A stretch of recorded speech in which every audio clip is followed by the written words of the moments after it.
Well, there, ladies and gentlemen, welcome to Truth Report slash 10 Minutes with Kuhle. This is exciting, honestly. Meeting the man, Rob Hersov. Rob, there's something very interesting about me and you, right?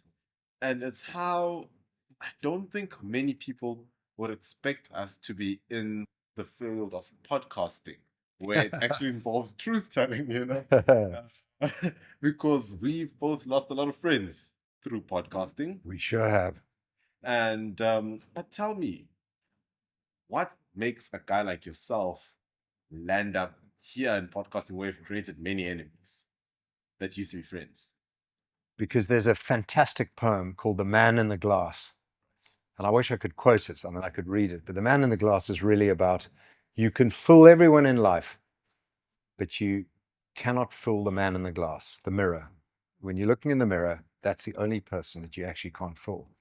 And, you know, I've been very privileged in life. I've been lucky. Things have worked out for me. I have no regrets. And I am where I am. And I'm very happy with where I am and where I'm going. But doing this is something I don't need to do. It's at great cost, great pain, as you know, because you've been through it too. But when I look in the mirror, I'm proud of myself. True, Rob. And when we speak about pain and values, is we share a thing of Judeo-Christian values, right?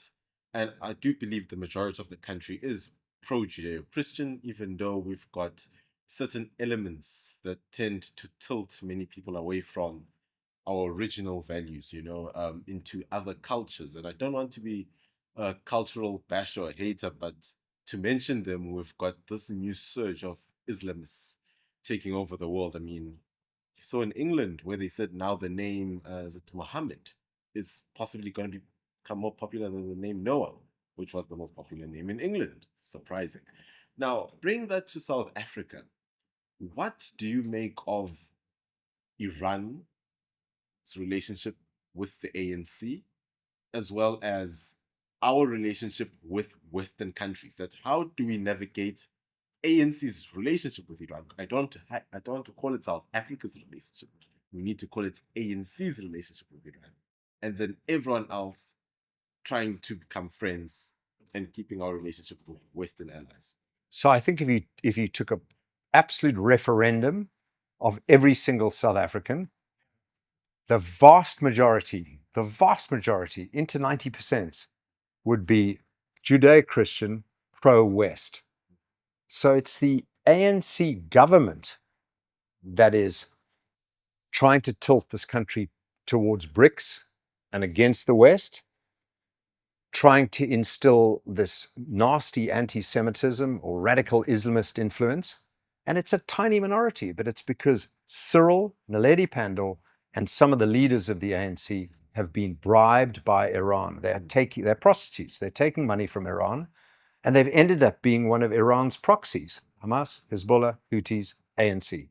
But it's not the whole of the ANC. I think if you even polled or took a referendum amongst ANC voters, the vast majority would be pro-West and pro-Judeo-Christian and even pro-Israel.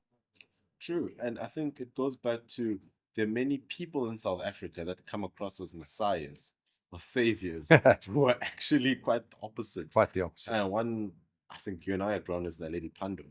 And Imtiaz Suleiman. Yes, definitely Imtiaz Suleiman. The two, come across as these saviors who support, I don't know, Palestinians. And it's high time that people differentiate between Palestinians as the people, the normal, common guy who just man and woman in the street, just wants bread, and Hamas. Yeah. And oftentimes the ANC has now become a proxy with Hamas. They are one and the same thing, both terrorist organizations, if we have to be quite honest. And I would be saying this, I don't think I would be too far from being wrong in saying that the ANC has now actually gone into, heard the reports, MTN is there. Don't forget, Cyril Ramaphosa was the chairman of MTN during that time, supporting Iran Cell, which is funding terrorist organizations. But put that on hold. What do you make of BEE and Donald Trump saying, why do you put BEE on American companies, but you don't put it on China, you don't put it on Russia, India. on India? Yeah. And supposedly You want duty-free trading, you want AGOA. B in of itself is a tariff. What do you make of Donald Trump's demands? He's right. I think the 600 companies, American companies that operate in South Africa, like the Chinese and Indian companies, should just say, we are not going to comply with BE. It's a barrier, it's a hurdle, it's a regulatory barrier to trade. It's a regulatory barrier to investment. And the words black economic empowerment, I mean, it should really be disadvantaged person, including whites, economic empowerment, try and help lift people up. Everyone's in favor of something like that. But when it only applies to 100 families in South Africa, and it's not me saying that, it's Professor Gumede, William Gumede, came up with a report that 100 families only have benefited from BEE. And funnily enough, Julius Malema, and the one time I ever met him, and I didn't capture him or he capture me. I actually intensely dislike that person.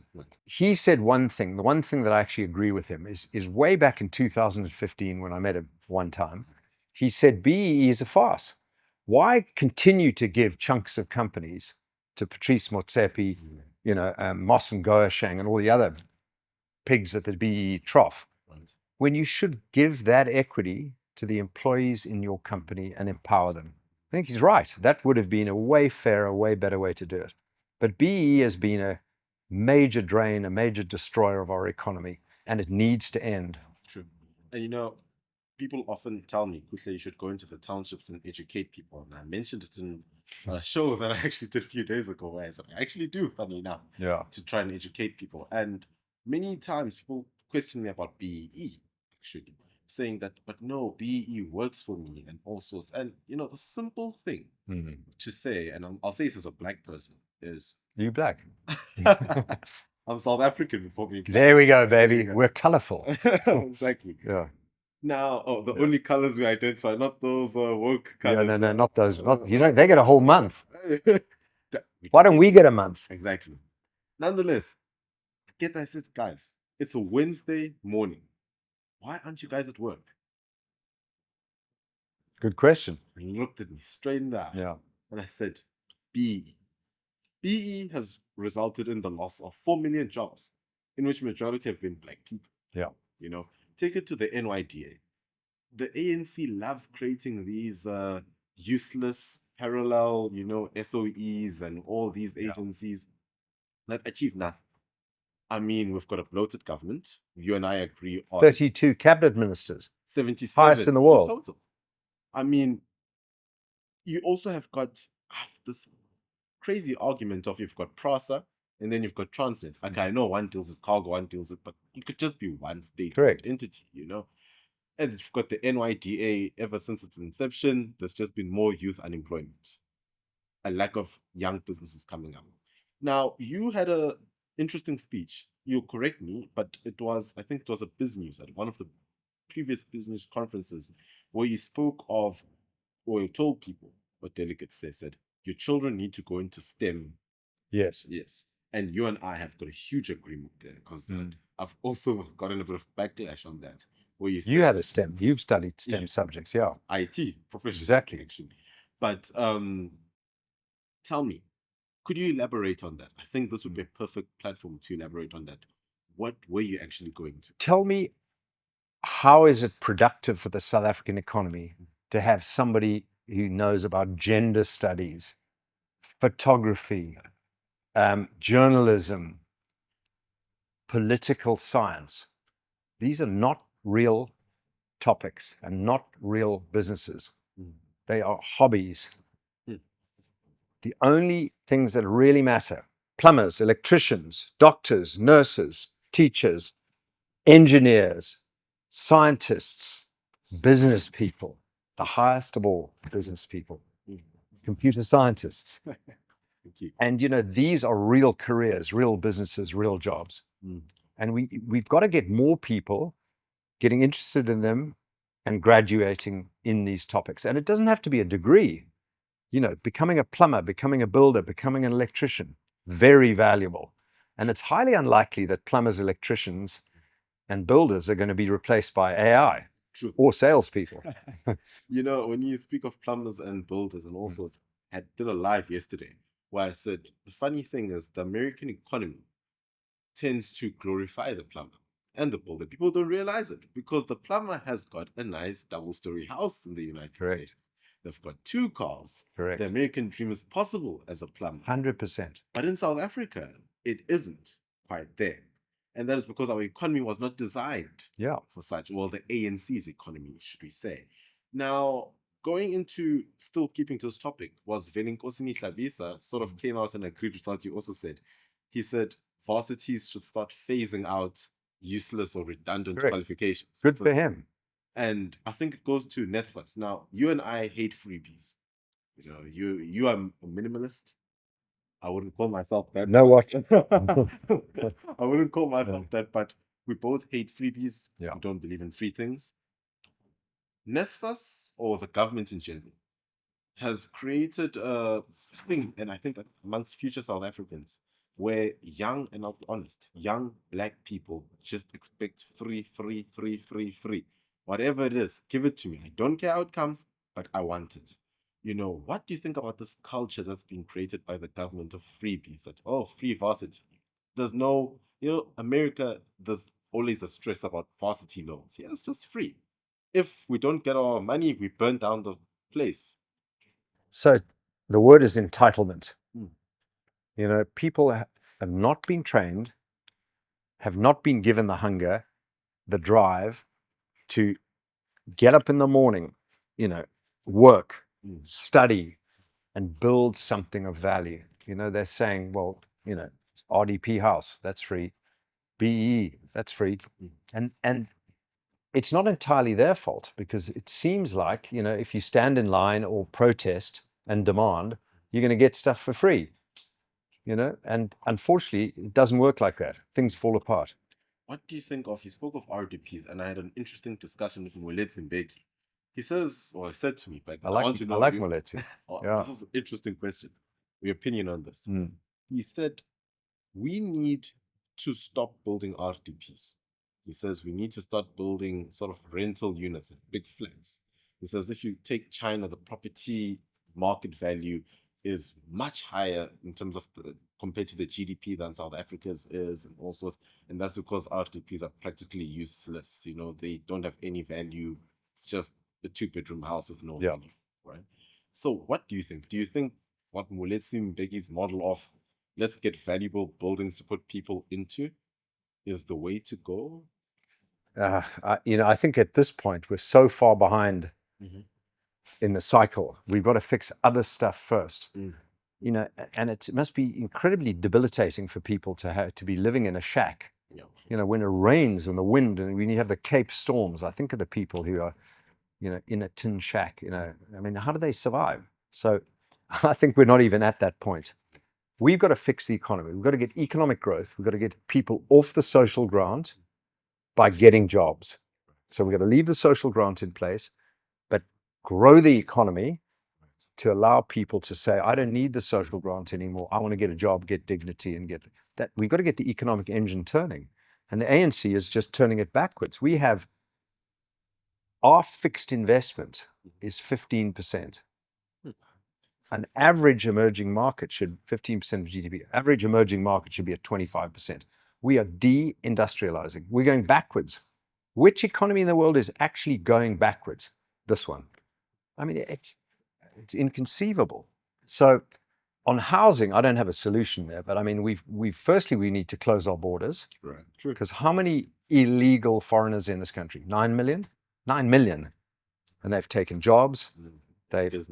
Businesses, housing, education services, health services, and a lot of them are criminals, or a number of them are criminals that we are undocumented. So that's an issue. Close your borders, focus on the people that are here, get the economy going. I mean, we got a lot to do. It is fixable. I've got 2 more questions. Yeah. So I'm running out of time. Runner or dancer. So I'll start with the foreigners question, because I think, oh my gosh. Sensitive. I'll probably get cancelled for this because I'm on the We'll be cancelled together. I'm xenophobic. I'm along there. Now, we've got a lot of illegal aliens coming into South Africa, committing heinous crimes, Yes. Crimes that, I'll be honest, perhaps don't even here in South Africa before they came, you know. Now, do you think that this problem was actually perhaps designed by the ANC? You know, it's like those things that just happen. Great It's question. like Great question. PwC. This is my belief. Just want to share this.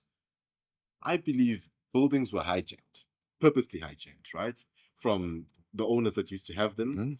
The, They're like Hillbrow. exactly. Boom. Turned into brothels, Yeah. whatever. Yeah. Get the point.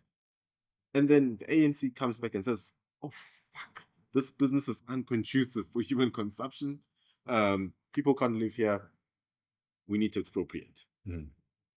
Do you believe that this foreigners' issues actually just create purposely? In a way, like the borders are porous on purpose. That's such a good question. You know, what of this is malevolence, evil by design, and what is just uselessness and incompetence? I think it's more complete incompetence. The ANC government, the ANC members of government, none of them are business people. None of them have ever been involved in business. Not even Cyril. He got handed his businesses and had other people to run it for him. He has no idea about business. He's clueless. He dresses like a businessman, acts like a businessman. He is useless to the nth degree. And then extend that across Gwede, Fikile. I mean, these people are maybe at best newsreaders, at best, but they are useless at managing anything. So the army has collapsed, the police has collapsed, you know, the money has been stolen, budgets are gone, nothing gets maintained, it's all fallen apart. And the borders don't exist. So we have a better economy than our neighbors, although it's evening out quickly, we're going down. And so people are going to cross the border for opportunity because we don't have a border. So I think it's way more incompetence than by design. But I think some of it is by design because in a functioning democracy and a functioning economy, it's hard to steal. But if things fall apart, you can steal your. And I think that's where the ANC's been malevolent, evil, is they want things to fall apart so they can steal more. No, this is not a question, just a bit of a statement. But as you speak of stealing, there's one thing that Jacob Zuma understood, being a thief. Correct. Is in order for me to be a thief, I need something to steal. So therefore, you need to have something that Correct. you need to steal. And Correct. these guys that we have now are just thugs. Correct. So Zuma understood, keep the economy going just enough so we can steal for a long time. Exactly. Whereas Cyril and his mob are just like, let's keep stealing. Last question. Last question. Now, tell me, what do you think of living expenses? Now, there's been this conversation. I might be the wrong guy to ask. Yeah, I'm talking about from a global perspective now.